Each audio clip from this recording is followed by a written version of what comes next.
Que el Señor los bendiga, queridos hermanos y amigos. Es un gozo poder estar nuevamente juntos, reunidos para poder mirar la palabra del Señor y que el Señor nos hable a través de ella, porque encontramos la guía para nuestra vida, la bendición de Dios para nuestra vida. La historia que vamos a observar hoy tiene que ver con Ezequías, un rey de Judá. Quisiera que leamos segundo libro de Reyes, capítulo 18, los versículos del 2 al 5. Dice así la palabra del Señor. Cuando comenzó a reinar Ezequías, era de 25 años y reinó en Jerusalén 29 años. El nombre de su madre fue Abi, hija de Zacarías. Hizo lo recto ante los ojos de Jehová, conforme a todas las cosas que había hecho David, su padre. Él quitó los lugares altos y quebró las imágenes y cortó los símbolos de acera e hizo pedazos la serpiente de bronce que había hecho Moisés, porque hasta entonces le quemaban incienso los hijos de Israel. En Jehová Dios de Israel puso su esperanza, ni después ni antes de él hubo otro como él entre todos los reyes de Judá. A pesar de esta introducción que muestra lo bueno y lo que dice realmente que no hubo ningún otro como él en el reino de Judá, vamos a entender a través de lo que vamos a ir leyendo en la palabra de Dios que hubo fallas, problemas, fracasos durante este tiempo y que también esas fallas y fracasos tuvieron repercusión y consecuencia muchos años después. En realidad, desde los tiempos del principio de Adán, el ser humano ha luchado permanentemente con este problema.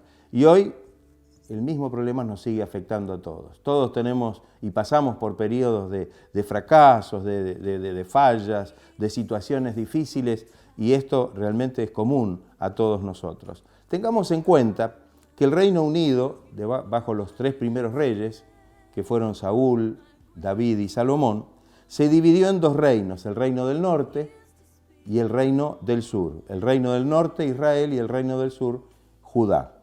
Ezequías era rey de Judá, es decir, del reino del sur. Y en este tiempo fue Israel, el reino del norte, sitiada y luego tomada por los asirios, llevada cautiva también.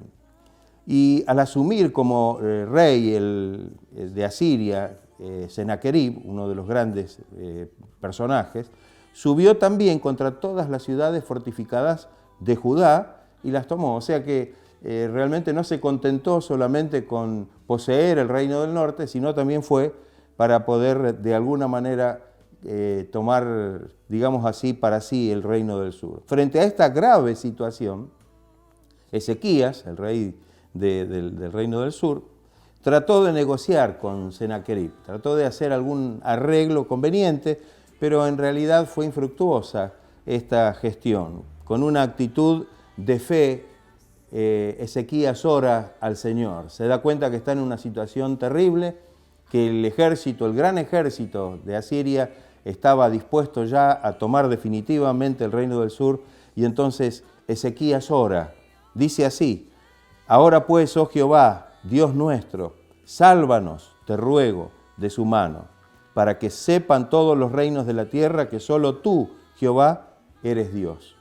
Entonces Isaías, el profeta, hijo de Amós, envió a decir a Ezequías: así ha dicho Jehová, Dios de Israel, lo que me pediste acerca de Senaquerib, rey de Asiria, he oído. Esto está en el segundo libro de Reyes, capítulo 19, los versos del 19 y 20.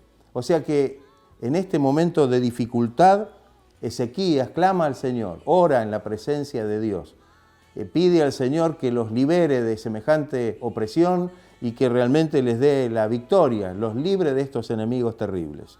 En respuesta a esta oración de Ezequías, Dios en un solo día destruyó a todo el ejército asirio, que eran como 185.000 hombres.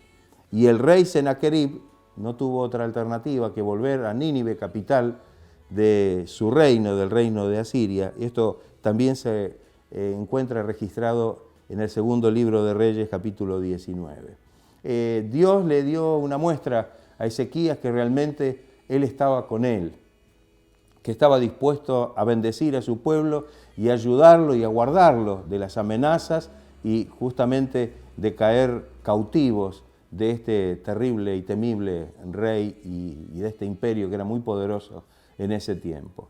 Otra demostración que tuvo Ezequías del poder de Dios es que en un determinado momento experimentó una enfermedad. Era una enfermedad de muerte, no tenía escapatoria, tenía que morir, y allí en esa situación límite, crítica de su vida, ora nuevamente al Señor, clama al Señor desde lo profundo de su corazón y Dios le concede la sanidad, la salud y le extiende su vida por 15 años. Estos 15 años no fueron realmente de mayor bendición para Ezequías. Tuvo el nacimiento de un hijo que fue el que lo sucedió en el trono y que todo lo bueno que él había hecho durante su gestión como rey de Judá, su hijo realmente lo echó a perder. Todo fue de una manera terrible. Entonces, vemos la manifestación del poder, de la gracia de Dios sobre este rey Ezequías. Dios le envía, como en todo tiempo hubo profetas que fueron asistiendo a los reyes, al pueblo de Dios. Dice que Dios le envía al profeta Isaías para alentar, para darle fuerza y para proclamar. Hay un texto que es hermoso, que está en el libro del profeta Isaías, en el capítulo 40, el versículo 9, y Isaías le dice lo siguiente: súbete sobre un monte alto, anunciadora de Sión, levanta fuertemente tu voz, anunciadora de Jerusalén. Levántala, no temas, di a las ciudades de Judá, ved aquí al Dios vuestro. Qué hermoso, qué importante. Isaías le recuerda que en estos momentos de dificultad extrema, momentos de crisis donde realmente lo único que podían esperar es ser destruidos y llevados cautivos, allí se manifiesta el poder y la gracia del Señor y nos muestra que podemos depender de su ayuda y de su provisión. Cuando examinamos este versículo 40, donde dice en primera instancia que suba a la montaña, en el texto dice súbete a un monte alto, esto significa una actitud, movernos, esforzarnos, cambiar la actitud de temor, de tal vez ya preparados para ese sometimiento, debía ser cambiada. Esta frase es un símbolo de victoria para el pueblo de Dios. Dice el salmista en el Salmo 121, del 1 al 3, alzaré mis ojos a los montes, a las montañas. ¿De dónde vendrá mi socorro? Mi socorro viene de Jehová, que hizo los cielos y la tierra. No dará tu pie al resbaladero, ni se dormirá el que te guarda. El mismo profeta Isaías, en el capítulo 52, versículo 7, también menciona los montes, las montañas. Dice, cuán hermosos son sobre los montes los pies del que trae alegres nuevas, del que anuncia la paz, del que trae nuevas del bien, del que publica salvación, del que dice a Sión, tu Dios reina. Qué maravilloso, es signo de una proclama de victoria, de bendición, de que Dios está en medio de su pueblo. Y qué importante que nosotros podamos realmente entonces saber que debemos proclamar al Señor. En primera instancia, orar fervientemente en la presencia de Dios, sabiendo que el Señor está siempre dispuesto a oír nuestra oración. Si clamamos de corazón, confiando en que Él es nuestro Dios poderoso, seguramente el Señor se manifestará. ¿Y qué debemos hacer? Proclamar su grandeza, su bondad, proclamar la victoria que el Señor nos da sobre todas las fuerzas del mal. La segunda cosa que dice ese versículo, levanta fuertemente tu voz. Esta es una proclama que debe ser escuchada. Cuando Dios obra en nuestra vida no podemos guardarnos esto. Tenemos que hacerlo conocer. De muchas maneras la Biblia demuestra que podemos y debemos hablar de lo que Él ha hecho en nuestra vida. El Señor Jesucristo, cuando sanó a aquel endemoniado gadareno, le dijo, ve y cuenta, di, proclama cuán grandes cosas ha hecho Dios contigo. El decirle a otros lo que el Señor ha obrado en nuestra vida como le dijo Pablo a Timoteo, predica a tiempo y fuera de tiempo. Que podamos, en este caso, metafóricamente, subir a la montaña y anunciar la grandeza del Señor, proclamar que el Señor realmente es poderoso. Hay un hermoso himno que a veces escuchamos que dice, ve, dilo en las montañas, en todas partes, por doquier. Ve, dilo en las montañas que Cristo el Rey nació. Qué importante el hecho de que nosotros podamos proclamar, anunciar la verdad de Dios. Pero también hay una cosa que debemos, y con esto quiero terminar la reflexión de este momento. En lo personal es importante que nosotros también proclamemos la bendición de Dios. Y tenemos algunas cosas que considerar. Mire, en vez de decir no puedo, esto es muy propio de la naturaleza humana, somos limitados y frente a distintas circunstancias de nuestra vida esto nos sale fácil, no lo puedo hacer, no puedo seguir adelante. Sin embargo, es mejor decir, como dice la palabra en Filipenses 4:13, todo lo puedo en Cristo que me fortalece. El apóstol Pablo dice esto no porque fuera un superhombre, sino que realmente él podía hacer lo que no podía antes porque ahora Cristo estaba en su vida. Él llegó a decir, ya no vivo yo, Cristo vive en mí. Y ahora, en el Señor, todo lo puedo en Cristo que me fortalece. En vez de decir, es imposible. ¿Cuántas veces nos encontramos frente a cosas imposibles de distintas naturalezas? A veces podemos escuchar la misma ciencia que dice, ya no hay nada que hacer, esto es imposible. Pero qué mejor es decir y proclamar lo que dice la palabra del Señor. El Señor dijo allí en Marcos 9:23, lo dice la palabra, si puedes creer al que cree, todo le es posible. Las imposibilidades son la materia realmente del Señor. Lo que nosotros no podemos hacer, lo que dice la Biblia, lo que es imposible para los hombres, es posible para Dios. No podemos proclamar la imposibilidad, tenemos que proclamar lo que dice la palabra. Tenemos que realmente hacernos de lo que dice la palabra y saber que Él hace que las cosas que son imposibles para nosotros puedan tornarse posibles mediante la fe y mediante el poder de Dios. En vez de decir, tengo temor, podemos recordar que el perfecto amor, dice 1 Juan 4:18, echa fuera el temor. Cuando el amor de Dios es derramado en nuestros corazones, ese amor de Dios obrando, ese amor de Cristo obrando en nuestra vida, echa fuera toda clase de temor. El temor también es muy propio de la naturaleza humana, porque como justamente tenemos limitaciones, hay cosas que nos producen temor, incertidumbre, dudas, y esto realmente a veces puede frenar nuestra vida y aún dejarnos paralizados. Sin embargo, el perfecto amor, el amor de Dios, el amor que Dios ha derramado en nuestros corazones por medio de su Espíritu Santo, echa fuera el temor. Él nos da esa libertad maravillosa. En vez de decir estoy triste, digo algo maravilloso que dice el Salmo 16, versículo 11. En tu presencia hay plenitud de gozo. Qué hermoso esto, ¿no? Sabemos que aún en medio de la tristeza o de las situaciones que pueden entristecernos, cuando acudimos al Señor, cuando vamos a la presencia de Dios, como dice el salmista, en su presencia hay plenitud de gozo. Es ese gozo realmente que el Señor nos da por medio del Espíritu Santo. Por eso el apóstol Pablo exhorta y dice, estemos siempre gozosos, siempre hay un motivo de gozarnos cuando estamos en la presencia del Señor. Cuando realmente nos apartamos del Señor, perdemos ese gozo. Cuando David pecó y se apartó del Señor y él se arrepiente y vuelve a la presencia de Dios, le dice que le devolviera el gozo de la salvación, ese gozo profundo del corazón, que si estamos en Él, nadie nos lo puede quitar.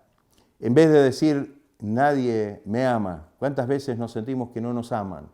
Parece que nadie nos ama, parece que todo está en contra nuestro, pero podemos decir, como dice Gálatas 2:20, Jesús me amó y se entregó a sí mismo por mí. Nadie puede amarme como Cristo, dice un himno muy hermoso que muchas veces cantamos. Nadie nos puede amar como el Señor, nadie nos amó como el Señor, nadie nos ama como el Señor, nadie nos amará como el Señor. Dios dijo, con amor eterno te he amado. Entonces, esto que nadie nos ama no es cierto.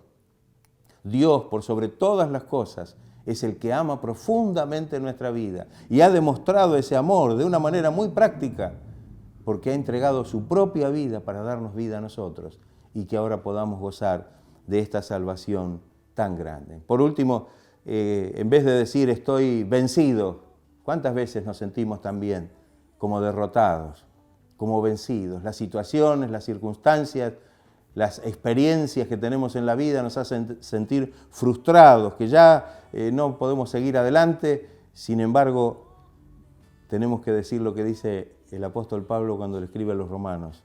Es mejor decir que soy más que vencedor por medio de aquel que me amó. El apóstol dice, hablándole a la iglesia en general, somos más que vencedores en todas las cosas. Él analiza un montón de situaciones adversas que pueden realmente postrarnos en la derrota, en el fracaso. Sin embargo, en medio de todo esto, él dice, somos más que vencedores por medio de aquel que nos amó. En lo personal, podemos declarar con toda confianza, si estamos en el Señor y Él está en nosotros, que soy más que vencedor por medio de aquel que me amó.